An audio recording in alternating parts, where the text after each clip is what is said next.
देगलूर तालुक्यातील सांगवी उमर पुनर्वसन गावाला प्लॉट वाटप करावे, पुनर्वसनाच्या ठिकाणी भौतिक सोयीसुविधा करून द्याव्या या मागणीसाठी सांगवी उमर गावकऱ्यांनी देगलूर तहसीलदार भरत सूर्यवंशी यांना दिले लेखी निवेदन। मागील अतिवृष्टीमुळे सांगवी उमर गावात शिरले होते पाणी, निवाराच नसल्याने जायचे कुठे गावकऱ्यांची खंत। देगलूर तालुक्यातील सांगवी उमर गावात मागील झालेल्या अतिवृष्टीमुळे गावात पाणी शिरल्याने चांगलाच तडाखा बसला होता। वेळीच गावकरी सावध झाल्याने जीवितहानी टळली। सांगवी उमर हे गाव पुनर्वसित असले तरी अद्याप या गावाचे पूर्णतः पुनर्वसन झाले नाही। पुनर्वसनासाठी नियोजित केलेल्या थडी सावरगाव येथील जमिनीवर प्लॉट धारकांना प्लॉट वाटप करावे, पुनर्वसनाच्या ठिकाणी भौतिक सोयीसुविधा करून द्याव्या या मागणीसाठी सांगवी उमर येथील गावकऱ्यांनी आज देगलूर येथील तहसीलदार भरत सूर्यवंशी यांना लेखी निवेदन दिले आहे। देण्यात आलेल्या निवेदनात पुनर्वसनासाठी संपादित केलेल्या जमिनीवर मालकी हक्क दाखवत ताबा धरून ठेवल्याचेही गावकऱ्यांनी नमूद केले आहे। तरी संबंधितांनी सांगवी उमर गावाच्या पुनर्वसनाकडे लक्ष द्यावे अशी विनंतीही सांगवी उमर गावकऱ्यांनी केली आहे। अधिकारी श्री अनुप पाटील साहेब यांनी मुखेडला मीटिंगच्या कामानिमित्त गेले असता आम्ही माननीय तहसीलदार साहेबांना या ठिकाणी सर्वांच्या वतीनं एक निवेदन दिलेलं आहे। निवेदन असं आहे की आता आमचे तोंडसुरे साहेब बोलल्याप्रमाणे सांगवी, मेदनकदूर, तंबूर, शेवाळा, शेकापूर हा सगळा लेंडी आणि मांजराच्या काठावरती गाव आहे। 1983 आणि 1989 या 2 वर्षी मोठे महापूर आलेले आहेत।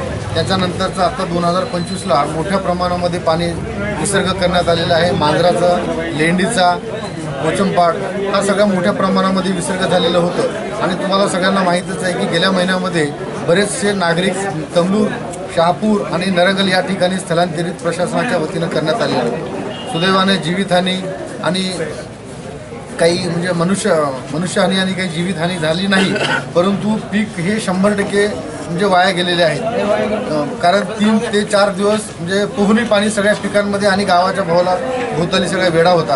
आता 1992ला प्लॉटिंग पुनर्वसनाची जमीन संपादित झालेली आहे, पण शासनाकडून त्याच्यावरती कुठल्याही प्रकारच्या भौतिक सोयीसुविधा न दिल्यामुळं तिथं नागरिकांना स्थलांतरित होता आलेलं नाही।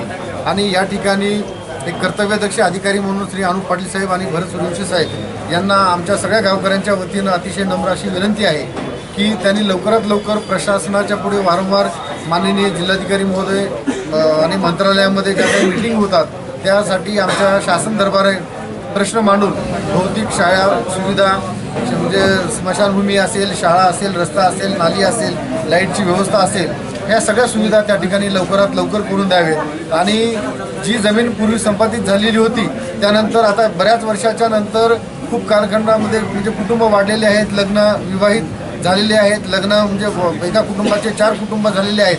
त्याच्यामुळं परत एकदा जमीन संपादित करून अधिकची जमीनसुद्धा संपादित करणं अत्यंत आवश्यक आहे। कारण आमच्याकडे सांगलीला सगळे इरिगेशन एरिया असल्यामुळं गोरगरीब लोक, मजूरकार लोक आहेत।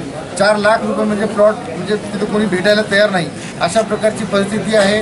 आणि वारंवार आता यावेळेस लेंडीचं प्रोजेक्ट पूर्ण झाल्यामुळं पुराचा धोका वारंवार होण्याची शक्यता आहे। त्यामुळं यावर्षी नागरिक खूप घाबरलेले आहेत, म्हणून आता पुनर्वसनाशिवाय पर्याय नाही अशी सगळ्यांची धारणा झालेली आहे। आणि त्या निमित्तानं सगळ्यांनी एक दृढ निश्चय करून गावकऱ्यांच्या वतीनं म्हणजे लवकरात लवकर जमीन संपादित वाढीव करून भौतिक सोयीसुविधा द्यावं आणि आमचा जो पुनर्वसनाचा प्रश्न आहे तो लवकरात लवकर मार्गी काढावा। जमिनी खरडून गेलेल्या आहेत, रस्ते सगळे पूर्ण पाण्याने खराब झालेले आहेत। सावरगाव आणि सांगवी याला जोडणारा एक छोटासा पूल आहे, त्याची उंची वाढवून मोठ्या प्रमाणामध्ये पूल घेणंसुद्धा या निमित्तानं फार म्हणजे गरजेचं आहे। त्या प्रकारचं निवेदन वारंवार ज्या लोकप्रतिनिधी या भागामध्ये सन्माननीय आमदार साहेब, खासदार साहेब, आमचे रवींद्र पाटील चव्हाण साहेब आले असता आम्ही त्यांना निवेदनाच्या वतीनं आणि सगळ्या गावकऱ्यांच्या वतीनं सुद्धा आम्ही त्यांना निवेदन दिलेलं आहे। तर लवकरात लवकर ह्या सगळ्या नागरिकांच्या वतीनं मी एक प्रातिनिधिक स्वरूपामध्ये मी तुमच्या प्रसारमाध्यमाच्या माध्यमातून विनंती करतो की सगळ्यांच्या भावना लक्षात घेऊन ते लवकरात लवकर प्रश्न मार्गी काढतील अशी मी त्यांना विनंती करतो। आणि सांगवी गावाचा हे पुनर्वसनाचा हा प्रश्न फार जुना आहे आणि याकडे संबंधित राजकीय आणि अधिकारी जाणीवपूर्वक दुर्लक्ष करत असल्याची चर्चा होत आहे। नाही, तसं काही नाही। राजकीय किंवा प्रशासन याच्याकडे दुर्लक्ष केलेलं नाही. जमिनी सगळ्या नदीच्या पलीकडच्या भागामध्ये असल्यामुळं आणि सगळ्याचं पोटपाणी जमिनीवरती असल्यामुळं आणि लोकांना वारंवार म्हणजे मला वाटतं 93-93च्या नंतर म्हणजे मोठ्या प्रमाणामध्ये पाणी काही आलं नाही. त्याच्यामुळं लोकांना पोहण्याची पाणी म्हणजे हे सगळे चढ उतार पाहण्याची सवय झाल्यामुळं लोक म्हणजे बाहेर येण्याच्या मानसिकतेत नव्हते. पण यावर्षी मोठ्या प्रमाणामध्ये पाणी झालेलं आहे आणि जे आपलं रावणगाव लेंडीचं जे प्रोजेक्ट पूर्ण झालेलं आहे ते वारंवार आता पुराचा धोका आपल्याला होऊ शकतो. या माध्यमातून आपल्या सगळ्या नागरिकांची मानसिकता झालेली आहे.